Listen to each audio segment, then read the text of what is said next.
Hello friends, welcome to నరేష్టిక్ info. Doctor BR Ambedkar open university లోపల first year admission notification అయితే రావడం జరిగింది. సో ప్రజెంట్ అయితే అడ్మిషన్స్ అనేవి జరుగుతున్నాయి. సో ఇవి లాస్ట్ డేట్ వచ్చేసి 18th ఆగస్ట్ వరకు ఉంది. సో వీటికి సంబంధించినటువంటి పూర్తి వివరాలు నేను ఇక వీడియోలో చెప్పాలనుకుంటున్నాను. మీరు కనుక నా యొక్క ఛానల్ని ఫస్ట్ టైం చూస్తున్నట్లయితే నా యొక్క ఛానల్ని లైక్ చేయండి, షేర్ చేయండి, సబ్స్క్రైబ్ చేయండి. ఇక టాపిక్లోకి వెళ్ళిపోదాం. సో ఫస్ట్ ఇయర్ అడ్మిషన్ కావాలి అంటే ఖచ్చితంగా మనకి ఇంటర్మీడియట్ అనేది కంపల్సరీగా ఉండాలి. ఇదివరకు అయితే మనకి 10th మీద చేసుకునే వాళ్ళు, కాకపోతే మనకి ఇప్పుడైతే కంపల్సరీగా ఇంటర్మీడియట్ అంటే +2, 10th తర్వాత +2 ఉన్న వాళ్ళకి మాత్రమే అడ్మిషన్స్ అనేవి జరుగుతున్నాయి. సో ఐటీఐ వాళ్ళు, అదేవిధంగా ఓపెన్ ఇంటర్ వాళ్ళు, అదేవిధంగా పాలిటెక్నిక్ డిప్లొమా ఎవరైనా 2 years చేసిన వాళ్ళు కూడా దీనికి ఎలిజిబుల్ అనమాట. సో ఇది తెలంగాణ అండ్ ఆంధ్ర లోపల ఈ అడ్మిషన్స్ అనేవి జరుగుతాయి. అంబేద్కర్ ఓపెన్ యూనివర్సిటీకి సంబంధించినటువంటి అడ్మిషన్స్ అనేవి జరుగుతాయి. సో ప్రస్తుతానికైతే మనకి అడ్మిషన్ ప్రాసెస్ అనేది స్టార్ట్ అయిపోయింది. అడ్మిషన్ చేసుకోవాలి అంటే ఖచ్చితంగా మనకు కావాల్సినటువంటి డాక్యుమెంట్స్ ఏంటి అంటే 10th మెమో, అదేవిధంగా intermediate memo, Aadhaar card, photo, signature, general details అనమాట. జనరల్ డీటెయిల్స్ అంటే వాళ్ళ యొక్క native place, address, mail ID, phone number, అదేవిధంగా మీరు ఏ గ్రూప్ తీసుకోవాలనుకుంటున్నారు. బిఏ తీసుకున్నట్లయితే బిఏ లోపల ఎలాంటి సబ్జెక్ట్స్ తీసుకోవాలనుకుంటున్నారు, హిస్టరీనా, ఎకనామిక్సా, పొలిటికల్ సైన్సా, లేకపోతే పబ్లిక్ యాడా, లేకపోతే ఏదైనా స్పెషల్ సబ్జెక్ట్స్గా సోషాలజీయా, లేకపోతే తెలుగు లిటరేచరా, ఎలాంటి సబ్జెక్ట్స్ అయినా మనం చూజ్ చేసుకోవచ్చు అనమాట.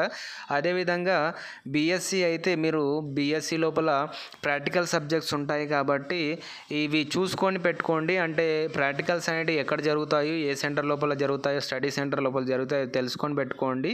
ఎగ్జామ్ ఫీజు కూడా డిఫరెన్స్గా ఉంటుంది బీఏ వాళ్ళకి, బీఎస్సీ వాళ్ళకి. ఎందుకంటే ప్రాక్టికల్ సబ్జెక్ట్స్ ఉంటాయి కాబట్టి డిఫరెన్స్ ఉంటుందన్నమాట. ఖచ్చితంగా మీరు తెలుసుకున్నాకనే, ఈ ప్రాక్టికల్ ఓరియంటెడ్ సబ్జెక్ట్స్ గురించి తెలుసుకున్నాకనే మీరు ఆప్షన్ పెట్టుకోండి. ఎందుకంటే ఒక్కసారి అడ్మిషన్ అయితే మళ్ళీ చేంజ్ చేయాలంటే చాలా పెద్ద ప్రాసెస్ ఉంటుంది. యూనివర్సిటీకి వెళ్ళి చేంజ్ చేసుకోవాల్సి ఉండే ప్రాసెస్ ఉంటుంది. కాబట్టి ఫస్టే ముందే అడ్మిషన్ అయ్యే ముందే మీరు ఆలోచించుకోండి. అదేవిధంగా బీకామ్ తీసుకున్నట్లయితే బీకామ్లో కూడా మీరు 10, 11, 12 సబ్జెక్ట్స్ ఉంటాయి. కంప్యూటర్ అప్లికేషన్ సబ్జెక్ట్ కూడా తీసుకోవచ్చు. సో మీరు ఆప్షన్ తీసుకునే ముందు, అంటే గ్రూప్ తీసుకునే ముందు ఆలోచించుకొని తీసుకోండి. అడ్మిషన్ ఫీజులో కూడా వేరియేషన్స్ అనేటివి ఉంటాయి. అంటే బీఏ, బీకామ్, బీఎస్సీకి వేరియేషన్స్ అనేటివి ఉంటాయి. సో ఇది డిగ్రీ ఫస్ట్ ఇయర్కి సంబంధించినటువంటి అడ్మిషన్లో ఉన్నటువంటి ప్రాసెస్ అనమాట.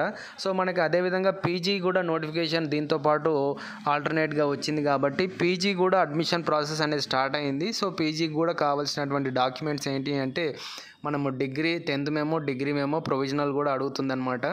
సో వీటన్నిటిని తీసుకోవాలి. అదేవిధంగా ఆధార్ కార్డు, ఫోటో, సిగ్నేచరు, మీరు కావాల్సినటువంటి డాక్యుమెంట్స్ అన్నీ తీసుకొని ఇప్పుడు అప్లై అనేది చేసుకోండి.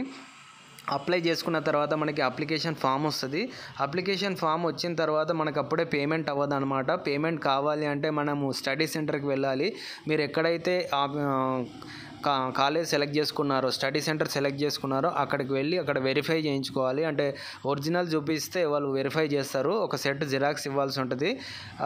వెరిఫై చేసుకున్న తర్వాత మాత్రమే ఫీజు అనేది ఓపెన్ అవుతుందన్నమాట. ఫీజు ఓపెన్ అవుతే మనం ఫీ పేమెంట్ చేసుకున్నట్లయితే మనకి అడ్మిషన్ నెంబర్ కూడా అలాట్ అవుతుంది. సో ఒకసారి అడ్మిషన్ నెంబర్ అలాట్ అయిన తర్వాత మళ్ళీ చేంజ్ అనేది జరగదన్నమాట. సో మీరు సెంటర్ కావచ్చు, అదేవిధంగా గ్రూప్ కావచ్చు, చేంజ్ చేసుకోవాలంటే పెద్ద ప్రాసెస్ అనేది అయితే మనకు ఉంటుంది. సో అందుకోసమే మీరు అడ్మిషన్ ముందే ఇవన్నీ చూసుకోండి. గ్రూప్ కావచ్చు, స్టడీ సెంటర్ కావచ్చు, ఇవన్నీ చూసుకొని మీరు చేసుకోండి అనమాట. సో ఖచ్చితంగా అంబేద్కర్ ఓపెన్ యూనివర్సిటీ లోపల పీజీ తీసుకున్నట్లయితే మనకి ఎంఎస్సి బాటనీ, కెమిస్ట్రీ, మనకి ప్రాక్టికల్ ఓరియంటెడ్ సబ్జెక్ట్స్ కూడా ఉన్నాయి కాబట్టి మీరు చేసుకోవాలనుకుంటే బెస్ట్ యూనివర్సిటీ అనమాట ఇది. Degree second year, third year admission ప్రాసెస్లో కానీ అంబేద్కర్ ఓపెన్ యూనివర్సిటీలో ఎలాంటి డౌట్స్ ఉన్నా నాకు కమెంట్ చేయండి. మీకు కనుక వీడియో నచ్చినట్లయితే లైక్ చేయండి, షేర్ చేయండి, సబ్స్క్రైబ్ చేయండి. Thank you friends.